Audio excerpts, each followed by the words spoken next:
Hello and welcome to another ATP Geopolitics video with myself, Jonathan MSP. This is a Ukraine War, update extra video that is a reflection on a day in Ukraine, doing a number of things. It's been a very rewarding, very busy day where I have spoken to a number of people and been privileged in a number of different ways. And I thought I'd share some of my thoughts with you. Now, I did get a typical trollish comment the other day on one of my threads saying, "So, what have you learned from your trip to Ukraine so far?" And it's like really insulting, saying, well, nothing, blah, blah, blah. And I had to reply. I think I deleted it in the end. I was just like, troll. But I have to state that I've done a number of things since I've been out here that I just cannot share directly with you because the people I have spoken to have meant that I am unable to record those interactions at all. There are some interactions I have recorded, and there's lots of footage that I need to sift through that are on lots of different cameras. It's very difficult for me to get hold of right now in order to put out on a daily basis. So that'll require some unpacking as I have a very long train journey back to Poland at some point. But I have done, as mentioned, a number of things that have been or spoken to people in a way that's been very sensitive, and I just cannot share direct sourcing of that and have to be careful about what I say and when I say it. So I have achieved lots out here and spoken to a number of people that I never would have been able to speak to if it wasn't for the help of people like Greg and Zhenya. Primarily Pierre as well has been a great assistance out here. So today I spoke with a number of people, 3 military people and Mark and Olina's parents as well in the village they live in the Kherson region. Now, we is it Mykolaiv Oblast? It may even be in. Anyway, to go to the beginning, I spoke to one military man this morning, talking about what's going on near Krinky, and I have to say that Krinky is an interesting one. So that is that small bridgehead on Dnipro River that actually recently the Ukrainians have expanded marginally, but it's very difficult there. And from what I understand, 4 brigades has reduced to 1 brigade, as 3 have been sent up essentially to the Avdiivka area, some Marine brigades sent up there. So that shows you how difficult it is in Avdiivka, and also shows you the likelihood of any increase in the bridgehead in Krinky is slim to none. It's not going to happen. We're having a chat about missed opportunities. So what I understood from the guy was that really they should, his thoughts, and again, this is anecdotal, but he thought that they should have had a diversion in the Zaporizhia area and then use that to actually throw a load of equipment across the river at a time when there was no Russian resistance. So this probably would have been shortly after the Novokhovka dam, or maybe even before. Like, we had a conversation today, not with this guy, but just in the car, speaking to Pierre, about how possibly the Novokhovka dam explosion, when you look back in history, the history books might report that as really quite a good move by the Russians, right? That really could have actually destroyed some great potential for the Ukrainians to hit across the river, taking out the ways that they could have got across, and has subsequently meant that it's just been really difficult. So it could have been a good move in hindsight by the Russians. But as far as Krinky at the moment, from what I gathered, they did actually get a few bits of equipment across. I remember reporting at least a BMP, possibly 2 bits of equipment at that time. He actually mentioned, I don't even mentioned a tank or 2, but certainly some heavy equipment, howitzer even as well. And that was all destroyed straight away. And I believe the pontoon bridge, or whichever way they were brought across. And so what I talked about previously, and I'll go on to speak about validation in a second. But what I talked about previously was it's virtually impossible to get any equipment across the Dnipro River because you're just going to be in plain sight. Russians are surveying the whole area, and you start bringing a pontoon bridge, start putting that together, or some kind of amphibious vehicle, and start moving that across. You're going to be spotted from the air. The Krinky area is only yay big, right? It's not a big area, so you're going to be wanting to bring your equipment across in that general area because that's the area that you control. If you try and bring mechanized equipment across on some kind of pontoon or pontoon ferry or some amphibious manner, then you are going to have to try and work out where you can get that up on the bank. You've got a river delta area. It's really difficult, and then you might need to actually get across 2 bits of water before you can get to the kind of other side of the Dnipro River. As a whole, you've got the Dnipro River, and then maybe you've got the Konka River. Just next to that as part of the sort of tributaries and the delta. And so that means that, because you can't just rock up to the Russian side of the river and go, "Hey, we're here," or at least, "Shh, we're not here." That's not going to be easy to do, and you're just going to be taken out. So you've got to land where you are, and if you only control a very small area of land, then the Russians are going to know where you are, and it's going to be shooting fish in a barrel, and that's exactly what appears to have happened. So they probably lost some more equipment there than we were led to believe. I was like 1 or 2 bits of equipment. It could have been sort of 4 or 5 bits of equipment. Okay, particularly important that many, but that incident has showed that there isn't really any chance of doing anything past getting some people across and causing issues. And like I said before, it appears to me, and it still appears to me, that those people have been there to kind of bait the Russians, to trick the Russians. I don't know that there's any realistic objective beyond that, beyond the attriting of the Russian forces by fixing them there. And so essentially, there is no future for those troops on that side of the river. Guys speaking to is indicating that maybe up near Enerhodar, like the by the Zaporizhia reservoir, it could be an area. It could have been an area, so on and so forth. But indeed, as it turns out, that was not to be. So he gave me some indications of difficulties that the Ukrainians are having there, and the chance of that going forward. Spoke to someone else, and this, I'm going to talk about validation now. So one of the things about coming out here is that I am just some kind of random dude sitting in his study on the south coast of UK, spouting to you what I think is a cogent interpretation of what's going on in the war. But I get the imposter syndrome often, where I'm like, do I really know what I'm talking about? I'm sort of an autodidact here. I've taught myself this stuff, and I'm trying to connect the dots. I'm trying to bring a little bit of philosophy sometimes, a little bit of psychology sometimes, into a political and a military analysis of what's going on. But actually, I could be well off with what I'm saying. I have a very little way of kind of confirming that I know what I'm talking about. So it's really interesting to come out here and speak to people on the front line, and people close to the front line, and people behind the front line, and people in different elements of the armed forces, and some people with quite interesting positions. Trying to be cryptic here, but the end result is that basically almost all of my opinions appear to have been pretty much correct, which is really cool. Now, this isn't me just sitting here and patting myself on the back. That has no value at all.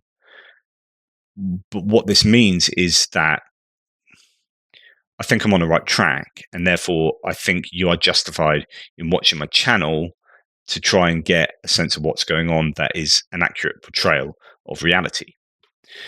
So that's really cool. It's really cool that basically no one has said anything at all that's made me go, God, well, I got that wrong, or oh, it's well out there. Like everything fits into place entirely with my complete picture of what's going on.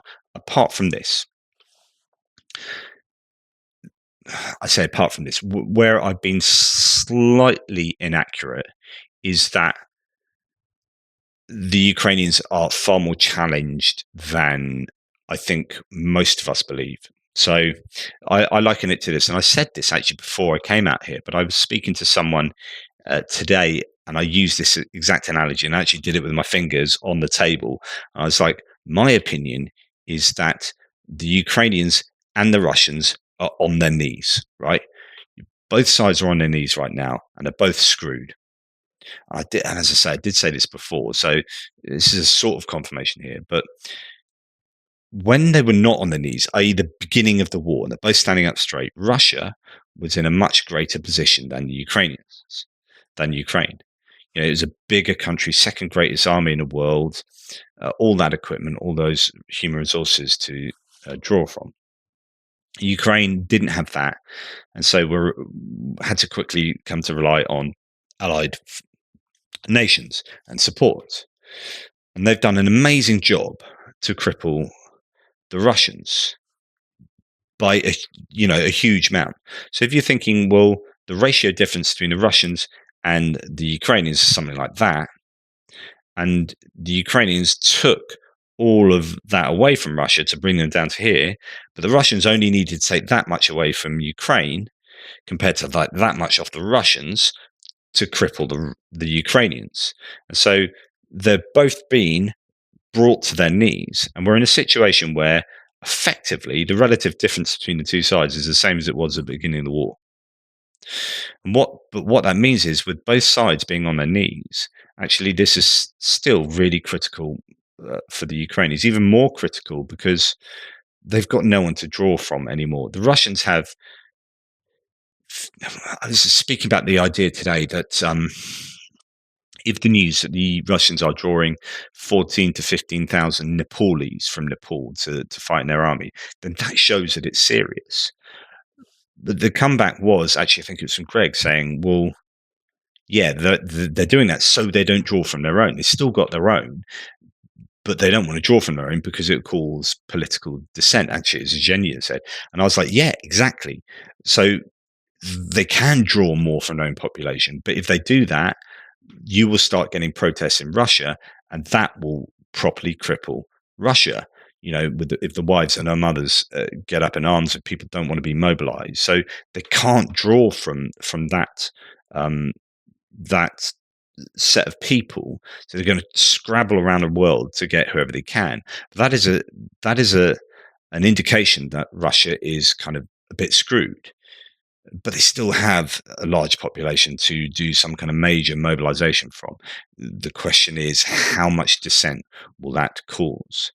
The Ukrainians are, I mean, they can do a mass mobilization, but again, how much dissent will that cause? And it's not so much dissent, but how much economic fallout, how many people will run away. What's quite interesting going around Ukraine, going to the front lines and then going to from, say, Kherson, which is like a ghost town in many ways, but is still operating.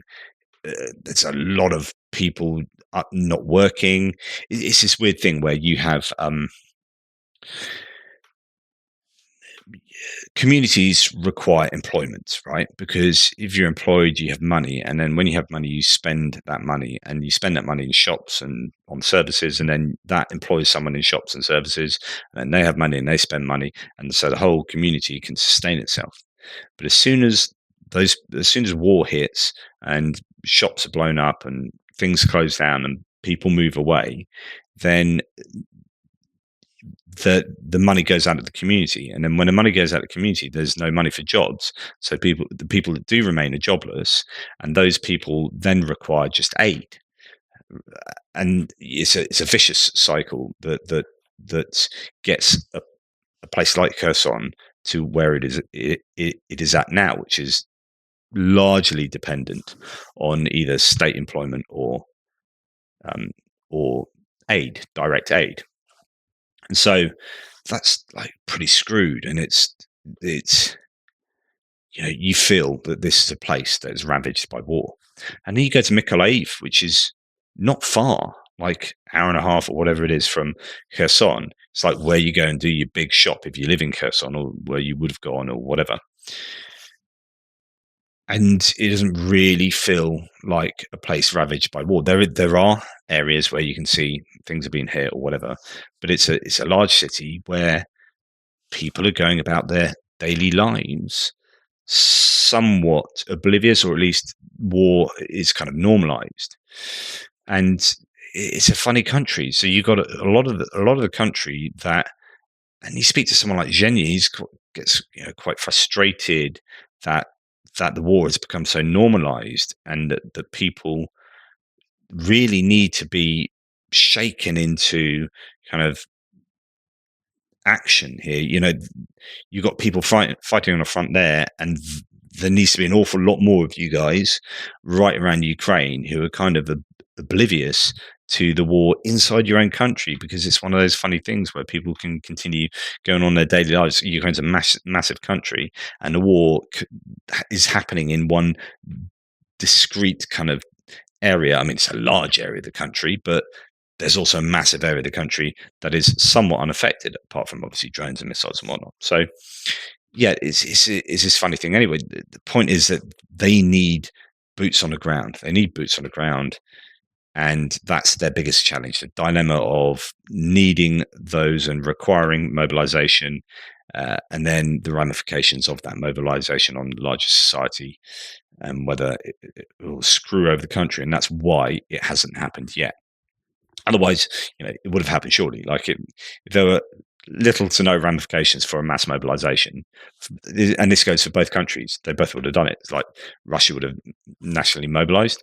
Thank you very much. Let's help ourselves to an absolute ton of people. And Ukraine would have nationally mobilized and helped themselves to half a ton of people, or a third of a ton. But they haven't, because mobilization is uncomfortable and it comes with problems. So, all of this is kind of stuff I've talked about before, but it's just that Ukraine are in a more precarious position. I mean, you look at Avdiivka, and that's a place that has been heroically defended by the Ukrainians, but there isn't much they can do apart from rob Peter to pay Paul. So if 3 brigades are going up uh, from Krinky to support, and if the 3rd Assault Battalion is going to Avdiivka, and if they've pulled together like an elite company of people, which has been, unfortunately, that has happened already, and they've been somewhat decimated in Avdiivka. I mean, this just goes to show that there have been big losses for the Ukrainians, but huge losses for the Russians. This goes to show that they don't have the depth of reserves, and that is the worry. So that's your big issue for the Ukrainians. Well, that, and the fact that they don't have any kit, because mainly the US. I mean, it's either the elephant in the room, or it's the obvious thing that they're talking about. I mean, yeah, top of the list of things they would like is everything. like I keep saying, and I use the word stuff because it just like kind of evokes just things: ammunition, artillery shells, jets, bullets, mortar bombs, missiles, HIMARS systems, tanks. They need it all. They're absolutely desperate, and with it, they'll win. They've got the skills. They learn well. They're innovative, but unfortunately, politics has gotten away. Literally, international politics has gotten away, and Putin is laughing, and Xi Jinping is laughing. Talking today again with these people, and they understand that China's looking on, looking at this, and thinking, what are we going to learn from this? And all the wrong things, really. That aggression works, and that the international community isn't as unified, and NATO isn't as unified perhaps as they should be. My opinion is that actually Europe are doing a pretty good job, but it's like turning a tanker and trying to get the industrial military complex ramped up is a challenge, and this requires a lot of time, and time is what Ukraine doesn't have. And so if the EU are going to support Ukraine, they need time, and I'll put UK in with that. They need time because we don't have the stuff. Our cupboards are bare. Yes, underfunding. Yes, whatever. You can have that argument about, well, the Europe should have been doing X, Y, and Z for the last 20 years. Yep, whatever. That's irrelevant. Like, we can play the blame game, but like right now, Europe needs to spend a lot of time getting that kit together to support Ukraine. And I think that realization is there among the big thinkers and the politicians in Europe. Some of those main players, your Germany, your Netherlands, your UK, your Poland, your Baltic states, your Scandinavian states, they realize that. Bulgaria, they realize that. And things are happening. But it might require 2 to 3 years, and that is 2 to 3 years that Ukraine cannot keep going in the way they are now. They just don't have the depth of people. They don't have the people to do that. So the other component here is the US. Now, the difference between the US and Europe is that the US doesn't have empty cupboards. US has really full cupboards, and they've got a lot of stock that they could just go and a lot. And I this isn't like a US blame game, but this is just a statement of reality, right? Zhenya was talking about 31 Abrams when they've got however many thousand. 31 should have just been 310, and it still wouldn't have touched the size of the Americans. It would have been nothing, and yet 310 tanks for the Ukrainians is suddenly a decent amount of tanks that you do something with. 31 tanks, Russia lose 31 tanks in a day. 31 tanks is nothing. And so it's this kind of political will to say, right, we really do want you to win this. We're not like in it for the long haul or whatever it takes. Well, whatever it takes is now. So it's like 300 tanks, 600 Bradleys, Taurus, this, that, all these things. Speaking to one kind of guy in the know, and he's like, right, here, and another person was, who's, I can't really say, but someone in Avdiivka was texting Zhenya as it was happening. It's like, there's another. I say KAB and FAB 500s, or however big they are, but they say carb. So another carb is like another carb, another carb, another carb hitting Avdiivka, another set of flights for carbs, and it's like, yeah, 40 of them are hitting Avdiivka every day at the moment. 40 of those massive bombs hitting Avdiivka. What chance have the Ukrainians got? And this guy was saying they wouldn't be able to do that if we had jets. If we had jets, they would not be able to do that. Those carb bombs would not be able to be released if they'd had, say, for example, F-16s or whatever. And that's it. It's like we appear to have given stuff.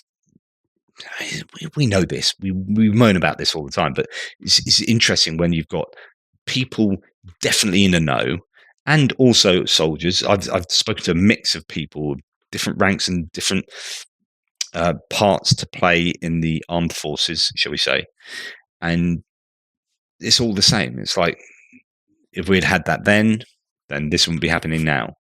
But in that intervening period, an absolute ton of Ukrainians have died. So that just cost lives. That time period of when we promised it and when you got it cost lives, but when we promised it all the way back there, that was too late. So this F-16 should have been like, hindsight's 2020, but it obviously, as far as I'm concerned, should have been straight away, right? But it wasn't. Abrams came at the end of September. Well, counteroffensives had been gone then. So yeah, just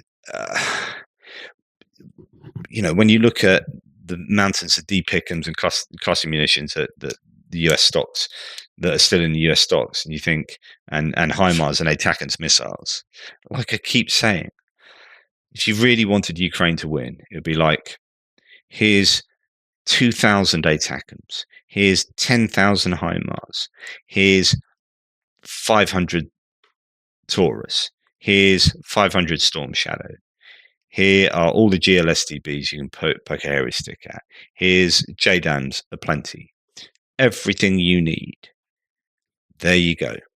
And someone else very much said this today, the ability to shoot into Russia. That is an absolute kick in the teeth for Ukraine to say, here's a bunch of stuff, but you can't shoot it into Russia.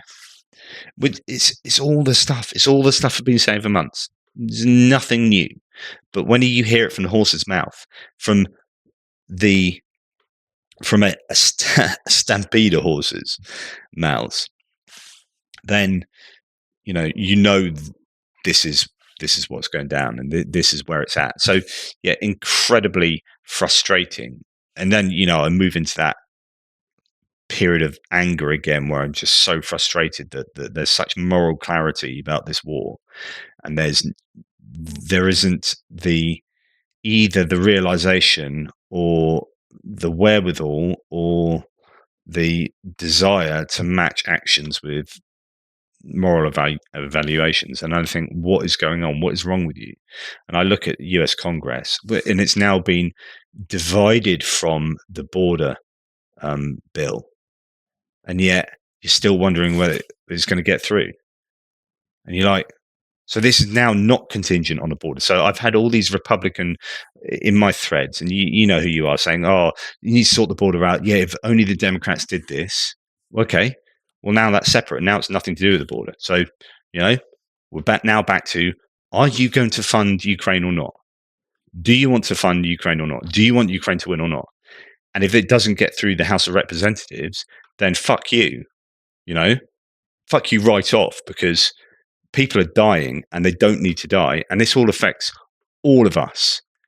And it's not good enough that a bunch of politicians parrot Russian talking points explicitly on TV. And now you've got Tucker Carlson pissing about the world, now giving a conference in the United Arab Emirates or whatever it is, spouting the same old BS that he always does. And you're like, who are you? What are you doing? Why? Yeah, you might say you're no fan of Putin, and then you're like, bleh, just regurgitating nonsense. I don't get it. You see the effects. I can hear explosions from where I am sat. That is the sound of people dying, and it need not happen. Right? It need not happen. This thing could have been over already had we been strong enough and united enough from the beginning. But for whatever reason, yes, okay, we're afraid of escalation. I get that. But then as soon as we realized that those red lines were meaningless, that there were no real red lines, then we should have been right. That's it. Let's just give everything. And I think there's that realization with some people in the world, with a lot of these nations I've already mentioned, there just isn't the ability to fulfill those desires quickly, right? There aren't the stocks. And then in the US, I think you've got realization amongst people in the know, but they are hamstrung by the political process, which is, that's democracy. I get that. But democracy, and I've always said this, democracy works when it's garbage in, garbage out. Democracy works when everyone has a full, rational grasp and all the knowledge of what is going on in reality. But if you don't have that, then people without the requisite knowledge are in positions of making decisions, and they make the wrong decision. They vote against things.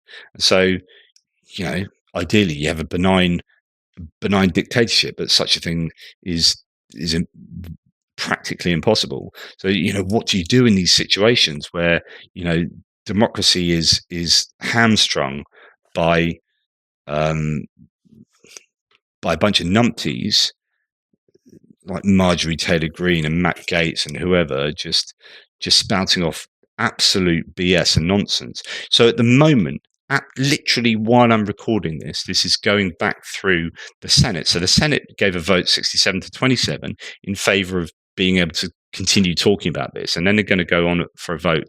I think pretty much now they're debating it now, and you've had Rand Paul with his talking filibuster for an hour, spouting pro-Russian nonsense, and then you've got who else was it? Another chap who is, I'm just going to look it up now. What's his name?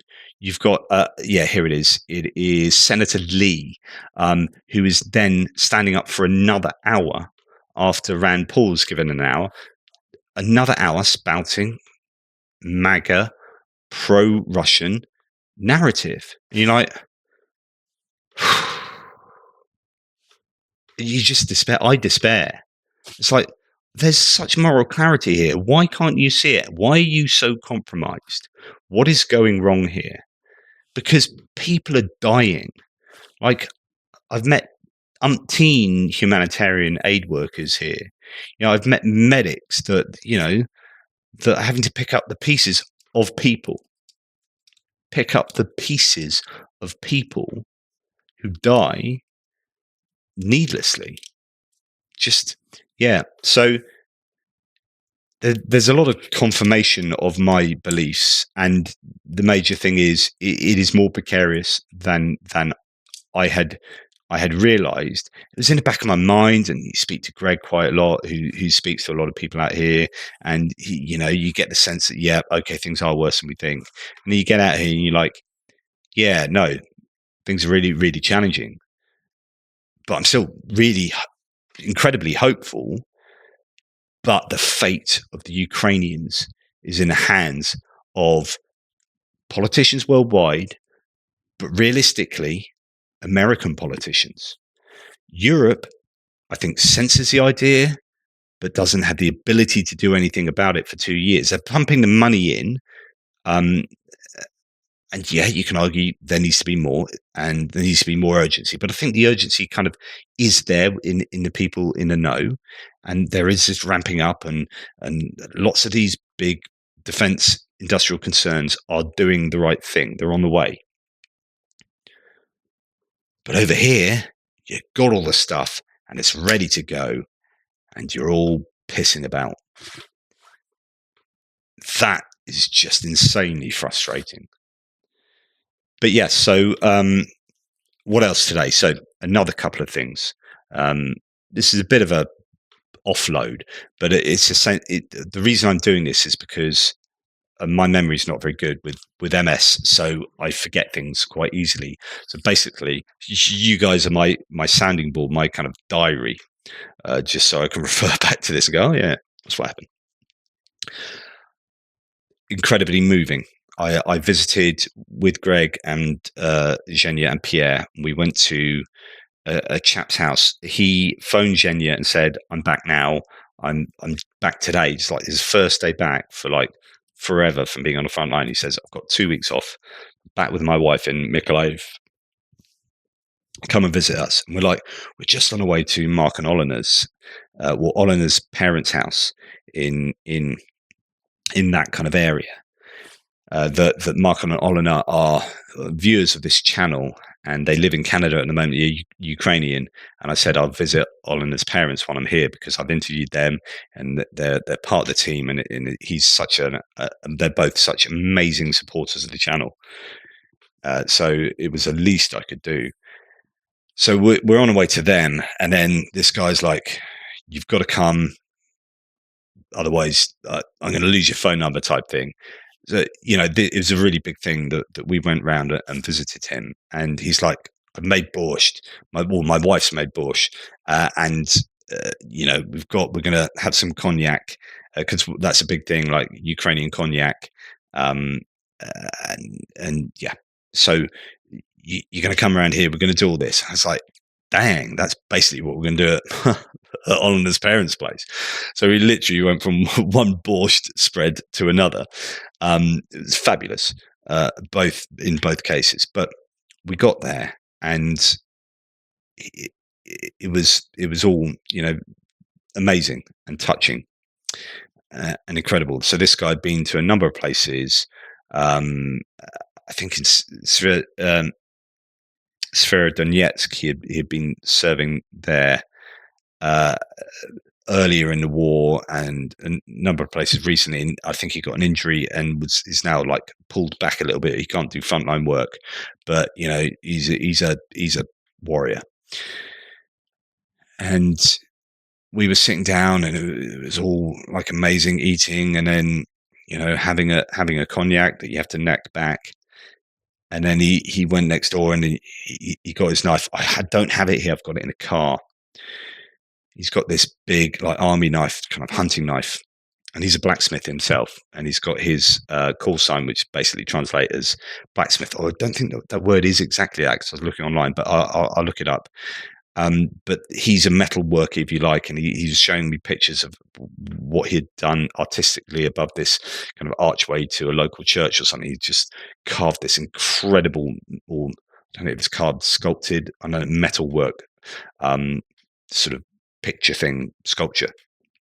It was incredible. So he's incredible guy. And he's like, do I give it to Greg? Do I give it to Johnny? He gave it to me, and he presented me this knife, and it was just insanely emotional. And this knife had been with him for 20 years. And, who am I to deserve that? What have I done to deserve that? But he, said that this isn't a knife that you cut vegetables with. This is a knife that has saved my life, and it saved the life of my unit. I mean, this knife has evidently, been used in war, I suppose. But for him to give that, and I was like, we were talking about this afterwards. Say, please offer it back in case it was a mistake. Maybe he'd had a couple of cognacs, and actually in a couple of days' time, he'd be like, what have I done, giving away that knife of mine, which had been on my body for 20 years and all my military sort of experience, and he's given it to this kind of random bloke from the UK who's piddling about Ukraine. Is that fair?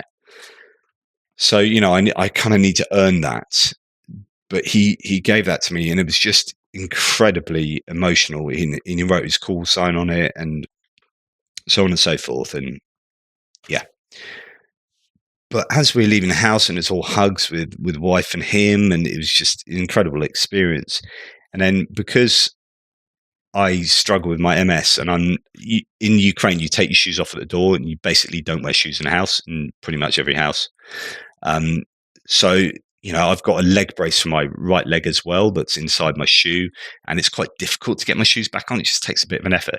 He's down on his knees, and he's putting my shoes on, and then I'm sat on the ground, and he's literally dressing me in a way. He's putting my shoes on, doing everything up. And I'm like, what have I done to deserve this soldier who has just been fighting on behalf of Ukraine, but really on behalf of us all? What have I done to deserve this guy, down on his knees, putting on my shoes?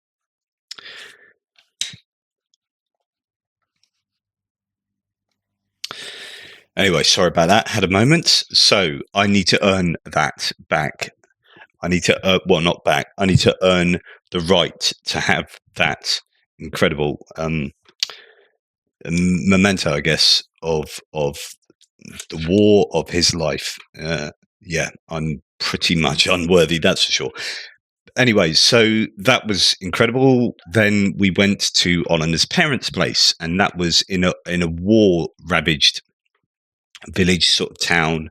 Quite incredible going to many of these places where you just like, places are blown up, roofs are off, things are either completely damaged beyond repair, or you've got tarps on houses, or they've got new roof if they're lucky enough to be able to get to that point.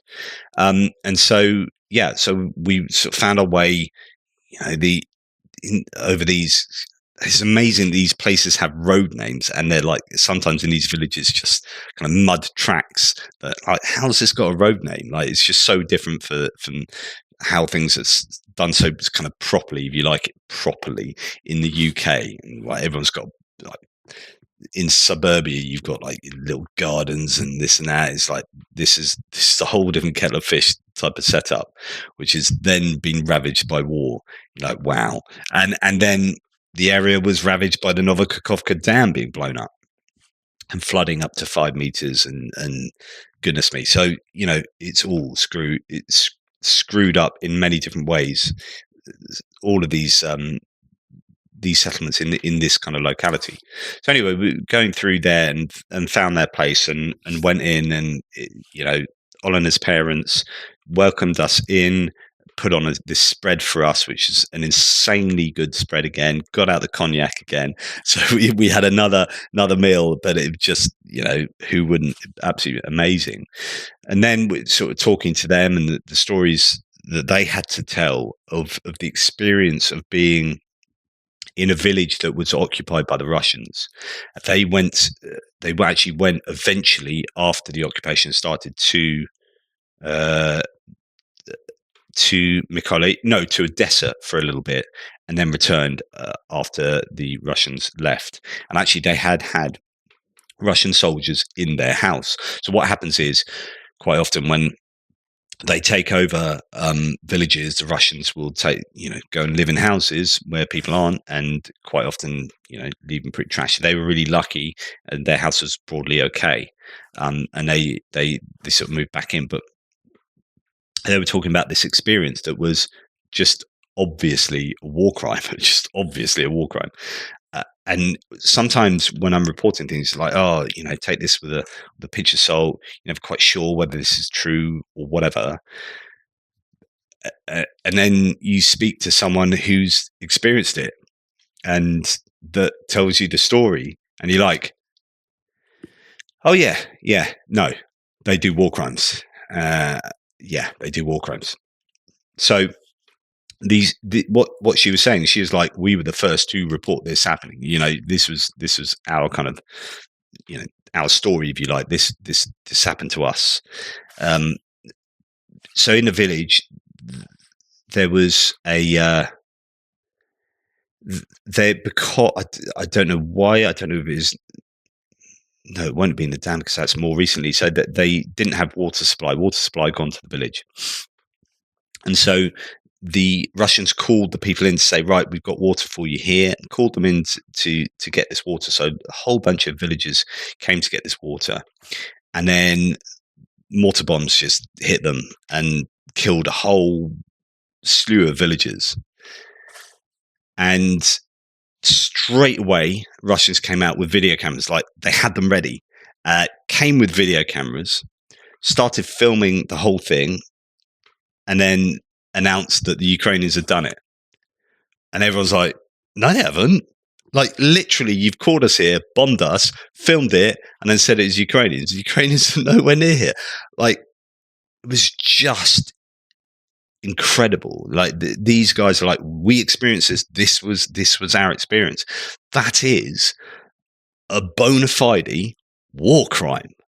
It's absolutely terrible. And then to add insult to injury, can't believe this, but it's something like, so then they wouldn't let people bury villagers. Villagers weren't allowed to bury friends, family members, anyone from the village, without paying the Russians 10,000. I think it's 10,000 hryvnia. It's something like $270, is it, or something? Which is, given the, or is it more than that? Given their pension is like, I don't know, $50 a month or so, whatever it is. It's like, this is insane amounts of money. And so people were rolling up their relatives in carpets and burying them in the back gardens. And it's just incredible to think that not only are you blowing people up, but then you're demanding money for them to be buried properly. And so, when the Ukrainians came and liberated the village or the town, everyone like, oh, now we can bury our dead properly.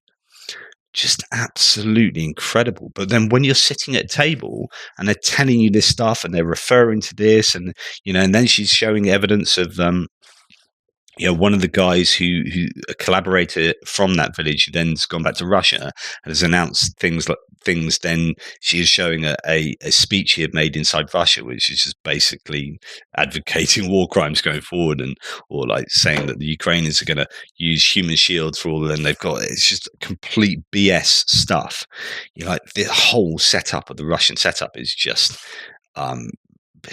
morally abhorrent. just yeah, terrible. But what a fascinating, morbidly fascinating, but incredible to be able to be a part of people expressing their experiences, their first-hand experience, their lived experiences of things like war crimes.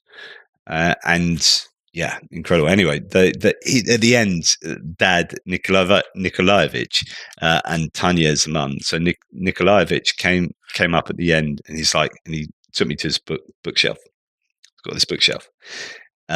He's like, help yourself to any of these books. I was like, my goodness, thank you. That's really kind of you. I have no idea what any of these books mean. They're all in Russian or Ukrainian. So I was like, Zhenya, come and what do I get? And he's looking at the books and he's like, philosophy. Gets out a philosophy textbook, like university sort of textbook. Like, awesome. I don't know why Nikolaevich has this. It must be goodness me. Maybe if he spoke English in some magical alternate universe, we could sit down over a cognac and have some serious conversations. But yeah, it's just really privileged to take that. And then of course, Tanya gives us a bag full of apples and sweets and things. It's like going around your baba's house, and just absolutely wonderful. So Mark and Olena, thank you, Olena, wonderful people. So that was another very moving experience. And yeah, sorry, it's late, I'm tired, and I need a cup of tea to gather myself. So yeah, very rewarding day, very emotional in parts, very interesting in its validation of pretty much all of my beliefs about this war. And final thing, I guess, not a particularly positive point, but as it stands now, speaking to one of the people, quite a I was like, okay, on a scale of 0 to 10, 0 being no chance, 10 being totally hopeful it's going to happen, how hopeful you are of succeeding, prevailing in this war. And he's like, it's a difficult question. It depends what you kind of mean. Of course, yeah, it is. What does success mean? He said, so I said, okay, 1991 borders. He's like, well, as it stands, absolutely no chance. Absolutely no chance as it stands. And by no chance, that means basically without the weapons. With the weapons, then Crimea is definitely doable. What was interesting is he said exactly what I've been saying myself, and I don't know jack, but it turns out I've just lucked on knowing a few things more by sheer joss than nous. But he said that the Donbass would be much more difficult to control, to take back, or I guess to control. Whereas Crimea would be easier, even though they're busting people to Crimea. But there is a sense that I think you can take Crimea back, and a lot of those people would leave, and you've got a lot of Tatars, Crimean Tatars, living there who are not fans of the Russians, and so there is this element. Whereas Donbass, what they're doing at the moment, and he was talking about this, is that they are busing in people from Buryatia. If you say to these people, "Hey, we can give you a flat, we can give you a flat in Mariupol, or we can give you a house in, I don't know, freaking Lysychansk or whatever," you'd be like, okay, social mobility wise, yep, that's awesome. So you then bus in a load of Russians, albeit like ethnic Russians, maybe from different areas, but this is how they do their empire building. In Britain, we'd, and I've said this many times, but this is another great example. We sail around the world and we put flags in different countries, and you said, that's our country now, thank you very much. And then we'd send a few elite people there to go and kind of rule the country or whatever, exploit it, for natural resources, and say thank you very much. And then eventually people go, actually, that's not cool anymore. Can we have it back, please? And then independence and whatever. That's how we did empire. But the Russians have done a kind of spreading and intermingling empire building project, whereby they have done exactly that. So they spread it outwards, into these different areas, and then when it comes to taking control of places, you just intermingle and you move people in, and eventually you can't really distinguish between who was there then and who is there now, and it's very difficult for them to get up in arms because they all feel like they're part of Russia through generational kind of shifts and intermingling and whatever. So Ukraine, like, it might take 20 years, but it's already 10 from 2014 to now. You keep bussing people in the from all around the Russian Federation, and put them in Donbass, then you're going to have an area that is obviously very pro-Russian. And then, if Ukraine was to liberate that area, then you're left with a whole bunch of Russians. And yep, you can bring back some more Ukrainians into that area that previously left, but ostensibly, what are you going to do with all these Russians? You have a referendum. Turns out everyone wants to be part of Russia.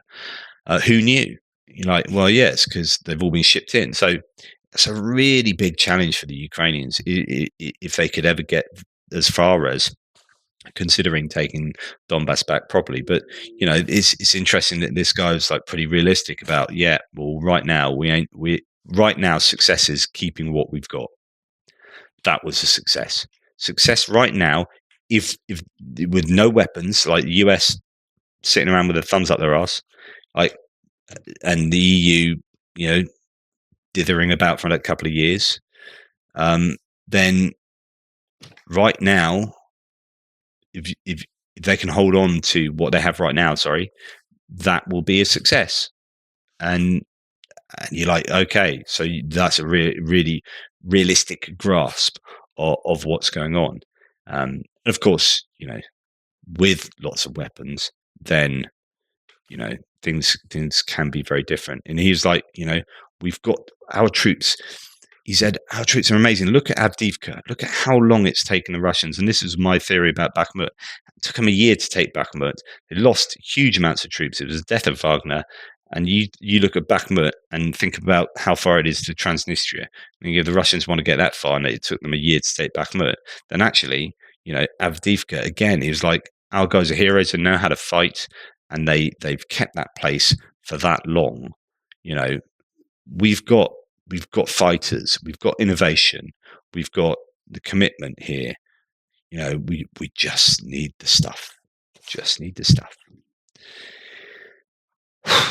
I guess that's time for a cup of tea.